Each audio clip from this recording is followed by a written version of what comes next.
Terima kasih Anda masih bersama kami dalam Sapa Indonesia Pagi. Saudara, berkas perkara kasus penyiraman air keras terhadap Wakil Koordinator Kontras Andre Yunus akan dilimpahkan ke Pengadilan Militer pada Kamis pagi ini 16 April 2026.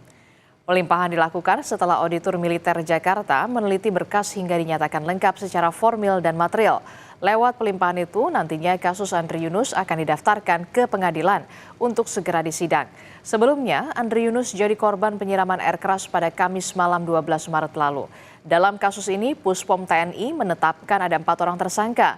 Keempatnya adalah NDP berpangkat Kapten, SL dan BHW berpangkat Letnan 1 dan ES berpangkat Sersan 2. Mereka bertugas di Satuan Detasemen Markas Badan Intelijen Strategis Denma Bais TNI yang berasal dari Angkatan Laut dan Angkatan Udara. Berkas perkara kasus penyiraman air keras terhadap aktivis Kontras Andre Yunus akan dilimpahkan ke Pengadilan Militer. Lebih lengkapnya kita tanyakan kepada jurnalis Kompas TV, Rahma Piliang dan juga juru kamera Hanil Rivelino.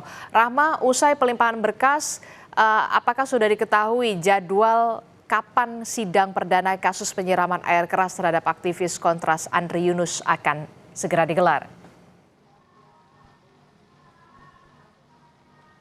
Iya, Adisti, kalau misalnya sudah dilimpahkan begitu ya, akan ada jeda waktu terlebih dahulu sekitar seminggu hingga 10 hari usai dilimpahkan dan akan disidangkan di Pengadilan Militer. Tapi kalau untuk pelimpahannya sendiri memang dilaksanakan hari ini, Adisti dan juga saudara, nanti sekitar pukul 10 pagi memang kurang dari 1 jam lagi dari Auditorat Militer 207 Jakarta akan melimpahkan ke Pengadilan Militer begitu ya, setelah sebelumnya ini dinyatakan lengkap oleh Auditorat Militer.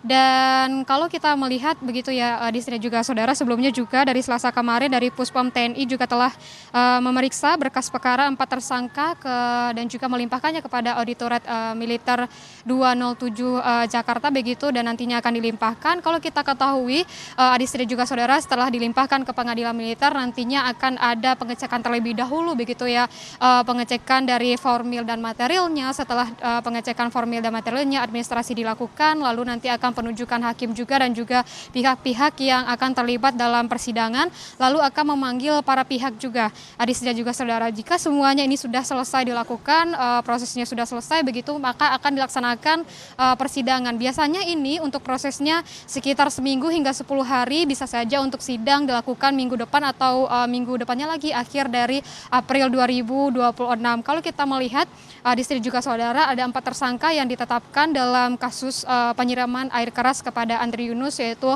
aktivis Kontras begitu, di mana 4 tersangka ini merupakan anggota Bais TNI dengan inisial NDP, SL, BHW, ES yang berasal dari Matra Udara dan Laut. Dan juga Adis dan juga saudara, untuk dari perkara ini juga berujung pada mundurnya Kepala Bais TNI Yudi Abrimantio, yang dimana ini disebutkan bahwa bentuk dari pertanggungjawaban yang dilakukan oleh bawahannya begitu Adisti. Tapi tentunya untuk pasal yang disangkakan begitu terhadap 4 tersangka ini merupakan pasal 467 KUHP tentang tindak penganiayaan yang mengakibatkan luka berat dengan ancaman pidana. Dan yang dilakukan oleh 4 tersangka ini yaitu menyiramkan air keras kepada aktivis Kontras Andre Yunus yang mengakibatkan Andre Yunus ini mengalami luka 20% dan masih dirawat di Rumah Sakit Cipto Mangunkusumo. Dan kita ketahui nanti sekitar pukul 10 akan dilimpahkan berkas perkaranya, akan kita lihat dan juga kita saksikan apakah akan diterima langsung oleh Pengadilan Militer begitu, apakah nantinya akan ada pengecekan terlebih dahulu dan apakah akan langsung P21.